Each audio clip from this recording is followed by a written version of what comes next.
प्रथम महापरिनिर्वाण दिनानिमित्त मी बाबासाहेबांना विनम्र अभिवादन करते.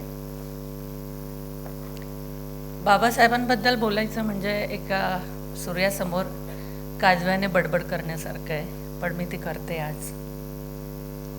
खरं तर बाबासाहेब फक्त 14 एप्रिल किंवा 6 डिसेंबर या तारखांपुरतेच मर्यादित नाहीत. मला तर ते प्रत्येक क्षणात दिसतात, मला ते प्रत्येक मनात दिसतात. काल, आज आणि उद्यात नाही, तर मला ते प्रत्येक युगात दिसतात. ते मला महाराजांमध्ये दिसतात, ज्यांनी नेहमीच स्त्रीचा सन्मान केला.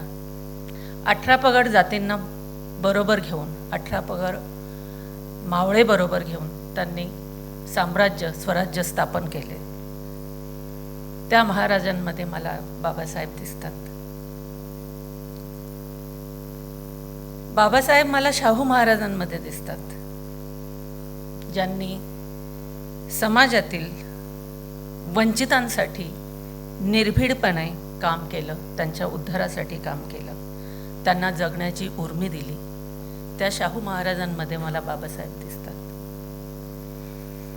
बाबासाहेब मला समाजातील स्त्रियांसाठी शिक्षणाचे दालन उघडणाऱ्या, त्यांना शिक्षण घेण्यासाठी प्रवृत्त करणाऱ्या, स्त्री पुरुष समानता आणू पाहणाऱ्या, आणि ज्यांनी आमच्या अंगठ्यावरची शाई पुसून आम्हाला सही करायला शिकवलं, त्या ज्योतिबा आणि सावित्रीमाईमध्ये मला बाबासाहेब दिसतात.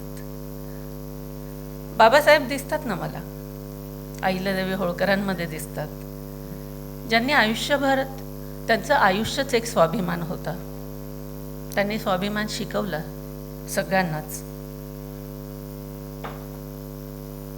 त्या स्त्रियांना स्वाभिमानी जगण्याला प्रवृत्त करणाऱ्या अहिल्याबाई होळकरांमध्ये मला दिसतात.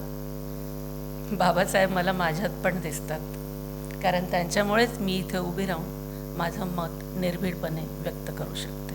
धन्यवाद.